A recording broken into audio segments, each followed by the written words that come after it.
Karlese Ellison. First of all, thank you for being here. Most people that I've asked have just said, no, I hate you. I'm not going to talk to you, Karlese. You're so gracious. Thank you very much. You are welcome. For several years, Karlese and my family, we were neighbors. That led into me wanting to interview her, talk to you, and let people talk to you. How long have you been in the Elk City school system? Oh, my goodness. I think this is my 17th year. Yeah, 17th year. For a while, you went back to school and did something else. So you're not doing what you were several years ago, right? Right. I taught 7th grade language arts.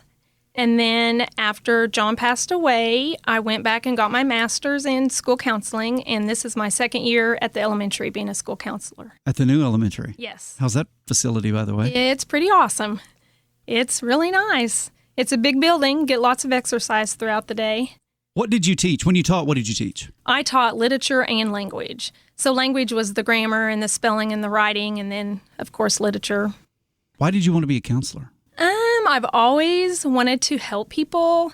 And, John went back and got his master's to be an administrator. And so I waited for him to get his. And as soon as the kids graduated, that was kind of my plan. And I needed something for myself.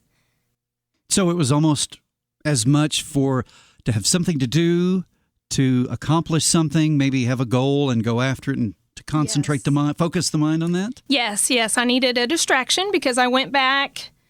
So, trying to think, Kyler graduated in 14. So I applied that summer and got accepted. And so I was the empty nester by myself, and I needed something to focus on and keep me busy, and always wanted to do it anyway. That was something John and I talked about, a goal of mine, and just wanted to help kids, and that was what I did. So it took me 5 semesters to finish it. What school did you get it through? Southwestern at Weatherford. So were you able to do some online stuff? Did you have to go over there? A few online classes, but no, I attended classes. So you drove a lot? I did, yes. There was another lady here, and we carpooled together some, and so that helped each other with our classes. And yeah, it was pretty tough. It was tough. And I did have a couple of classes at Sayre as well.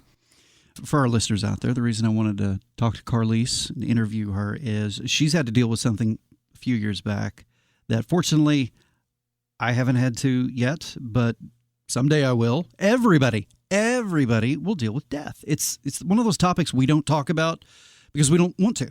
I think it's one of those that it's unpleasant and we fear it and it's mysterious and it's sad, so we avoid it. But you, at a pretty young age, lost your husband. How old were you and how old was he when John Butler passed away? I was 42 and he was 43.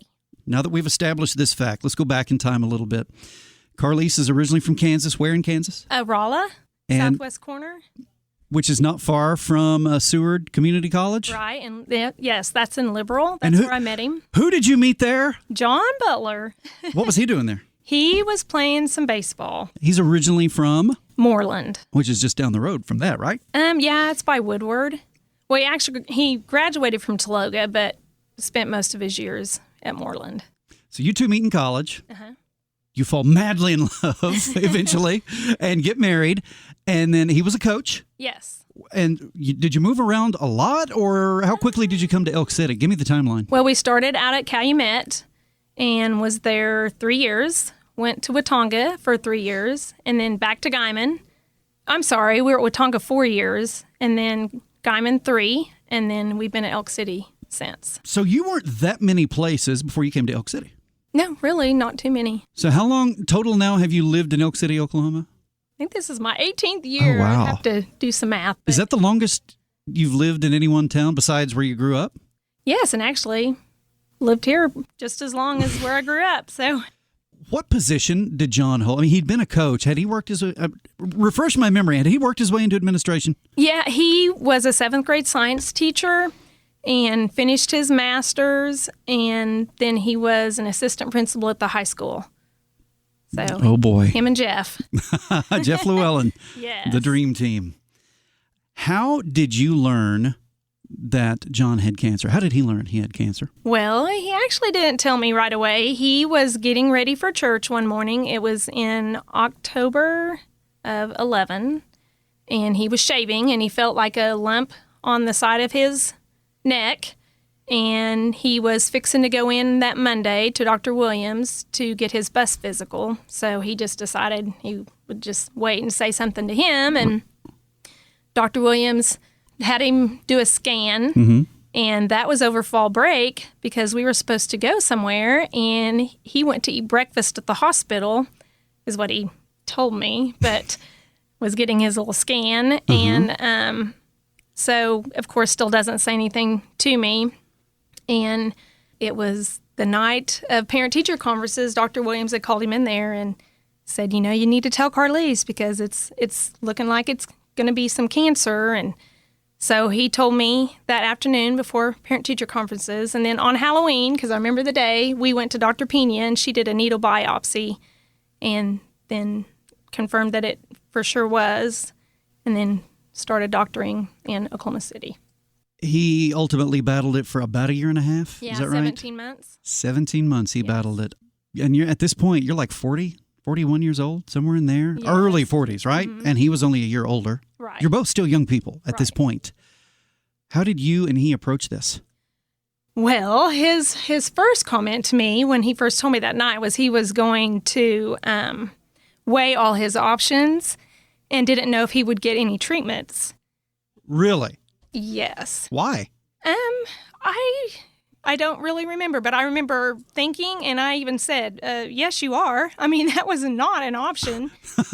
But, at that point, to me, it was, yes, he had cancer, but it was our cancer. But now I know that, it was always his cancer, like it was his fight, and cancer controlled him. I mean, every aspect of his life, it controlled him. I just tried to be like the positive cheerleader and help him fight that way. And he was so positive, like he was never negative. He was always positive and just fought and fought and fought. But towards the end, he was tired. Just tired of fighting it and tired of the treatments, and is just exhausted because it does. It physically and emotionally just wears you out. And your daughter, tell everybody who your daughter is. Tristan, now Powell, Tristan Powell. And your son? Kyler Butler. Tristan is how old now? Golly, she's 26. Kyler's 25. I feel old. Your kids were still in school, I think, when we first moved in, right? Yes. Both of them were still in school. Tristan was a senior? Yes, Tristan was a senior. And Kyler was like 9th or 10th grade? Junior, actually. Oh, they were just a year apart? Yes.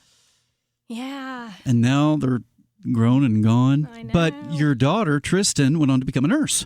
She did. She was actually getting her CNA while John was sick, and 10 of his chemo treatments seven of his treatments required him to wear like a drip bag up into his port. So she doctored and nursed him and was able to remove that port so we didn't have to travel back to Oklahoma City to have that taken out. So she was pretty amazing. A lot of help. Where's Kyler now? He's living in Steamboat, Colorado, working at the mountain. I bet he loves that. Oh, yeah. Yeah, he does. He was living in San Diego, being a scuba diver and giving tours and giving lessons, and now he's... By the way, several months ago, my daughter comes up to me and says, Dad, did you know that Kyler knows Lauren Daigle? How in the world? She shows me this Facebook post. How does your son, Kyler Butler from Elk City, Oklahoma, get to know Lauren Daigle, this big-time singer? Wow. I know. I'm so jealous. His friend dates her. Yes. Isn't that crazy? They live in New Orleans now. Lauren Really? And her boyfriend. Really? Not together, but yes. So he met How did they meet? Out Diego. when they were in San Diego, they met? Kyler met Yes. Lauren? Well, yes, when he was out there visiting. When was it? May, maybe? He met her. And so Kyler's friend is dating Lauren Daigle. Yes. If I remember right, I don't want to mess this up, but his friend is like a doctor and was doing his rotations, and he was out in San Diego doing something, and that's how Kyler met him. And so I'm not sure where he's originally from. I was fascinated by that. Yeah. Kyler and Tristan, junior and senior, when John is battling cancer and going through all this, and your daughter is actually able to act as a nurse to her father. Yes. And she wanted to do that. See, I would think if I was a senior in high school, or if I'd graduated, was that young, I don't know if I could do that, but she did. She did. He had a feeding tube, so she helped a lot with that. A lot of his radiation was on his neck area, and it caused it to burn pretty bad. And she helped. She was a little trooper, and I got pretty tough too because nursing is definitely not my thing. But I did a lot of things that surprised myself even. But and then he ultimately passed away. Was it March of 2013? Yes. Which, by the way, on a personal note, my wife and kids and I had moved in next door to John and Karlese and Tristan and Kyler. I think it was November of 2012. So it was just a few months later that he passed away. Okay. Everybody's different. I know that. Everybody's different. You're different from your son and your daughter. So, and you have a spousal relationship. It's their dad. How did it hit you? How did you deal with that when he died? Oh, I don't even know how to describe it. It's like I physically hurt. My heart felt like it was breaking. I had to make myself breathe. It's just, cancer's a monster. It's an epidemic it's so ugly, and to watch him suffer, it's just very, very cruel. I don't know if I'm answering what you are. Yeah, absolutely you are. It's not easy to describe because there must have been a million thoughts and a million emotions all crowding through your mind and your heart all at the same time. Yeah, I remember Kyler asking, and maybe, I think it was right after, the night John died, if we were going to have to move. And I didn't even think of what they must be thinking. But, thankfully, some things happened before John got sick, and one of them was we took out life insurance policy. It was like God was getting us prepared, and at the last minute, he almost doubled what he was going to originally do, so that was a blessing. So that helped us be able to stay where we were and get the kids through most of their college, and we also got a different vehicle. That was interesting, the timing of that, because with as much traveling as we did back and forth to the city, that helped us with gas mileage, and so God was there. He was getting us ready. He spoke to me before he was diagnosed, and it was amazing having God. I can't imagine not having some kind of faith and having God there to call out to. And again, so our listeners will know this, Karlese and I cheated a little. We had a discussion before we ever went on the air, or before we started recording, so I could get some preliminary information. I'll ask a question so you can tell everybody what you told me. How long were you and John married? We were almost to hit our 20th in July. He died in March, and we would have hit our 20th. And we dated 5 years before we got married. So we kind of raised each other, I guess you would say. And you told me that because he knew the disease was progressing, he wanted to go ahead and give you this 20th anniversary gift. Yes. Him and Tristan were scheming with Kelly's Jewelry in Weatherford and emailing different sets and diamonds and different things back and forth. And I had taken John to one of his treatments in the city, and the kids met us in Weatherford. But I didn't know that Tristan had went and picked up this ring, and he did go ahead and give it to me in December, so I could have it to wear. And I wore it for a while, and until Tim and I got married, and now that diamond is in Tristan's wedding ring. And by the way, this story does end happily, or it continues happily, and we'll get to the really happy part in just a minute. But more backstory and more of you dealing with this tremendous loss. How did the kids react? Oh, bless their hearts. I mean, here's Tristan graduating 2 months after her. I just cannot imagine. At the end of her senior year, March of her senior year, she lost her father. And he was only 43 at the time? Yes. Yeah, and Kyler was very active in sports, and of course his dad coached him when he was little and raised him in the gym and on the field. And raised him out there, huh? Yeah. He wanted to be with Dad? Yeah, so I mean that was hard for him. I know that John wasn't at a lot of his games that we had to miss because he just wasn't up to going, or we had a treatment, or he was in the hospital, or we had so much help from friends in the community, and very, very amazing. Here's a question that I ask her off air just for my own information, but this is the kind of thing I've really struggled with if I've ever known somebody who lost a loved one, who lost a really close loved one. If I'm a friend and I want to help, I want to say something, what can somebody say to you when you have lost someone very close to you and you're grieving? What can a friend say to you that is actually helpful, that's meaningful? Really, you don't even have to say anything. I mean, just be there, give them a hug, let them know that you're hurting with them. I know it's not the same, I'm the one that has the loss, but just being there and just willing to listen if I say myself, if I wanted to talk or scream or yell or cry or whatever emotion I was feeling at that moment. Grief it's like a roller coaster ride. You maybe fine 1 minute and then something triggers and you're in a deep valley and you're climbing yourself out of it. Sometimes you just need somebody to be there. And I mean, people telling me they were sorry, that was fine. And also keep talking about that person. You don't mind him being brought up? No, I want him brought up. Absolutely. I love hearing stories or, just like what you shared about talking to him at the sports animal broadcast or, no, we want to keep them alive because to us they're alive. They're alive in our heart. So absolutely. I'll tell our listeners this. Sean Wilson used to do a show called The Coach's Corner, which every Saturday during the school year he'd talk to. In the fall it was football, and then some softball, and then the winter it was basketball, and then towards the end of the year there'd be some spring stuff, some softball and baseball.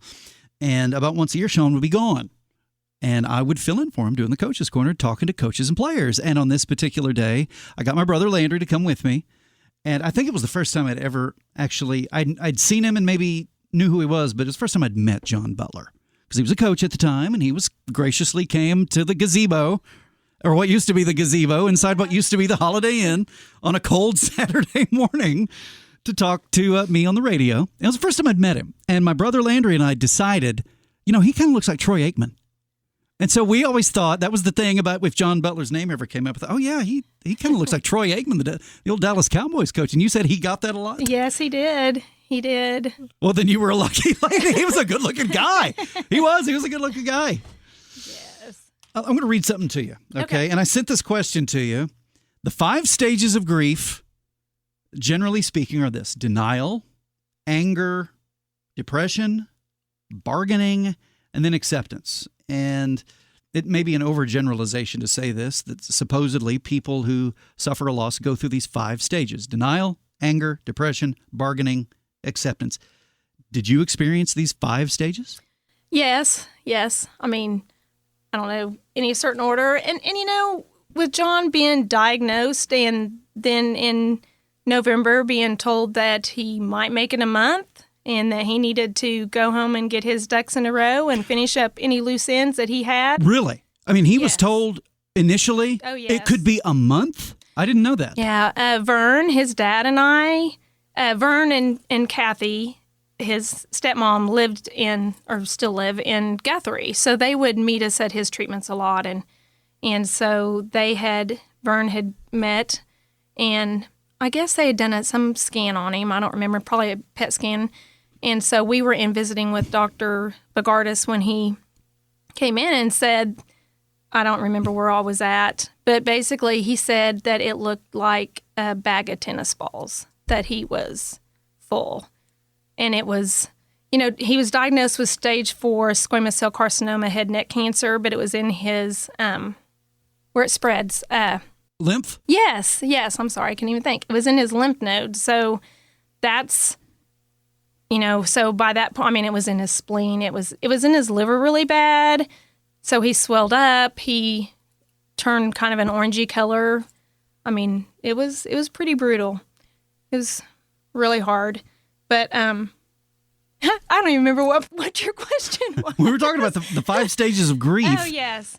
But yeah, so yes, he talked to Vern and I first, and then a lot of his other family was there. His mom was there, and his stepdad and some aunts and uncles, and we all sit down, and he told him, and he was so brave. I think he knew. And even though we knew he was terminal, I couldn't say things because I wanted to not give up hope, even though, people said, well, you knew he was dying, so you got to have that closure, but no. You don't, even though you just won't, you don't want to accept it? Is that it? I didn't want to accept it, and there's some things I didn't ever say to him because I didn't want him to think I was giving up.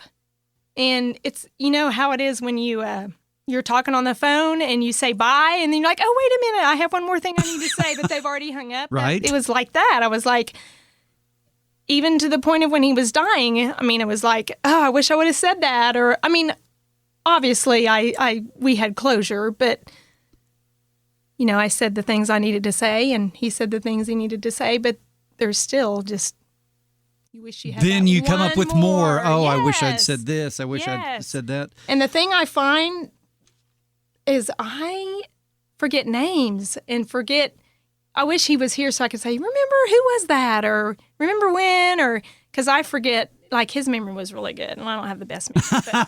But, he was your memory? Yes, so he was the guy, you'd go say, hey, who was that? Yes. When did we go to do the thing? Yeah. That was him, huh? That was him. He could remember every little thing. But all right, let's get to the happy part. Okay. How did you meet Tim Ellison? Well, he was a coach here. I think he came the year John passed away. I'm pretty sure it was Tristan's senior year when he came. So, knew him briefly. He didn't coach any of my kids, but Kyler was around him some, just being on the basketball bus. And then you're still in the school. You're still Right. affiliated with the school system. And he was a coach and John had been a coach. And you're still going to ball games and there's all this, right? Right. Yes. Was it difficult? Again, this is one of those, I think it's a fascinating question. Is it difficult getting into a relationship after losing someone you had loved? I had to go to counseling. Well, I didn't even tell you this, but I did Grief Share. I don't know if you've heard of Grief Share. I have not. I did several rounds of Grief Share after John passed away. It saved me. What is it? It is my friend Stephanie and Clint Miller had given me a book. It was a daily reading. Her mother had passed away, and it had really helped her, so she shared that with me. And it was put out by this company that also did this Grief Share. And it's like videos. You have a workbook, and we met.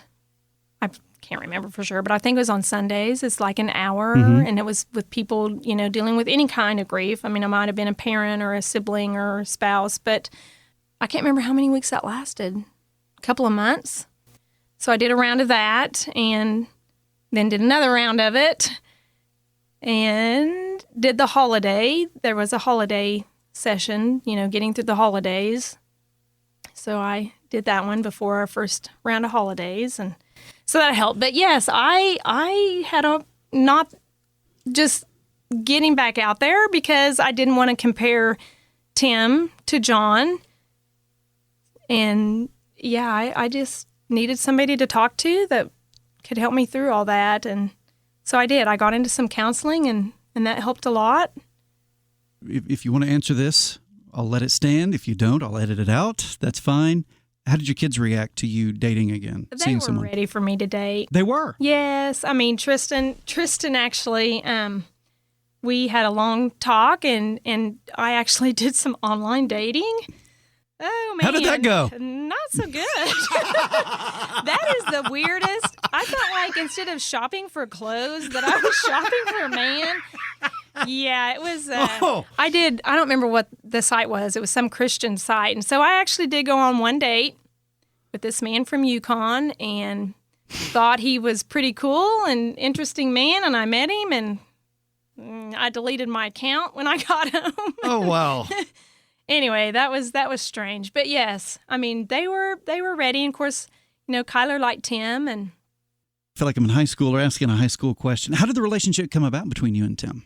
Well, he was getting his master's in administration, and I was getting my master's, my counseling, and we had talked at school when we'd first gone back for our teachers' meetings at the very beginning of the year, and his computer had, I don't remember, broke, or I don't know what the deal was, so he actually borrowed my computer, my home computer, not school computer, and I don't know, we just started talking and friends for quite a while before we started dating. And so how long were you in a relationship before you got married? Several years. Was that by design or just both of you needed the time to get used to it? Needed the time. Yeah. Yes. Yeah. And then when you finally decided to get married, I'm assuming if they wanted you to date, I'm assuming the kids were great with you getting married again. Yes, they then. were. They both liked him. Yes, they did. Of course, Kyler knew him a little better than Tristan.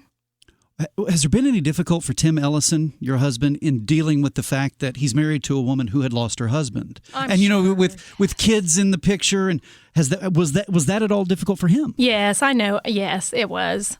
It was. I mean, he just had made the comment he didn't think he could fill John's shoes, and of course, he didn't need to fill John's shoes. He made me laugh. That was what attracted to me most to him, is he was funny, and I hadn't laughed and smiled in so long, and it was just, I enjoyed being around him. He was funny and easy to talk to, and so we became good friends, and they say here we are. They say all great relationships start as good friends. Yes, and living in our house, the one that John and I had lived in, and so we built a house and making our own memories in our own home. And how long have you two been married now? We got married in January of 2018. Do you feel like a newlywed, almost like a honeymooner? Is it still like that? Yeah, it is. Really? I mean, and we don't have the kids at home, so it is. It's just him and I, and yeah, it's fun. We enjoy a lot of the same things, and yes, it has been nice. How has your life changed since you got remarried? I mean, other than, of course, you got a companion. I mean, there's somebody there to share your life with, right? Yes, I was so lonely, and, I missed having somebody to go eat with and go to the movies and hang out with and talk to. And, I mean, my friends were great, and they were so supportive, but, it's different.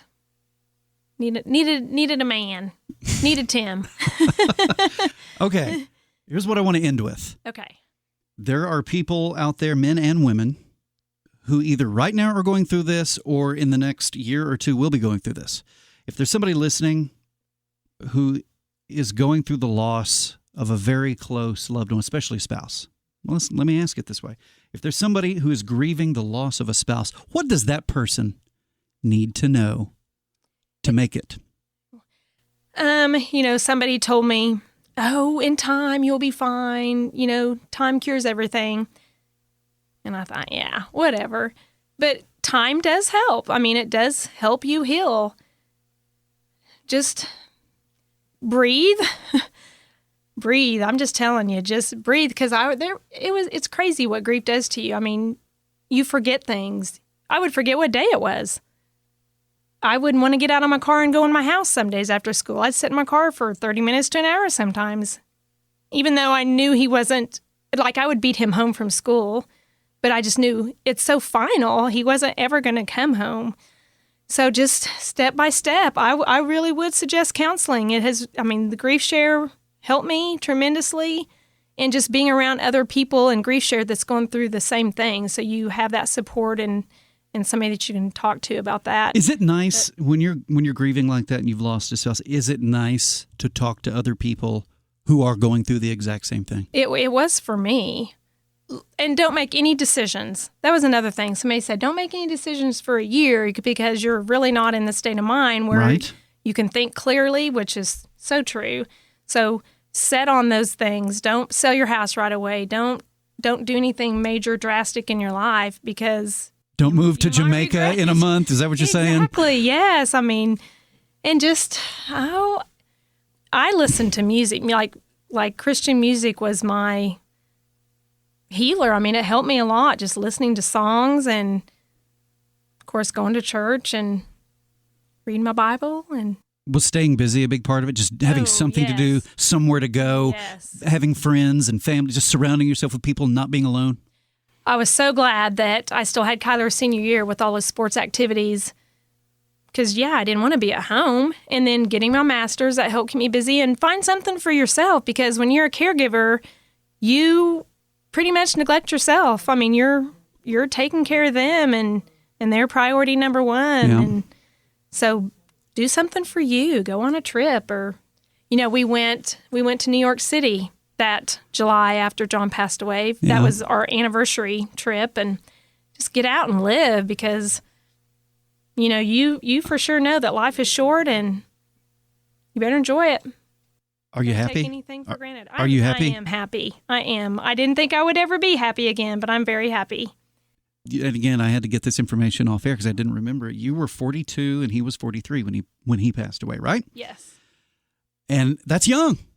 And I can imagine, because I'm 44 as I speak, I can imagine thinking, I'll never be happy again. It'll never be the same. I'll never be happy. And yet here you are, still a pretty young woman, and you're saying, no, it does get better. You are happy. Yes. And just live. Live. Well, you've done a great job. Karlese Ellison, thank you so much for going one-on-one with me. You're welcome. Thank you.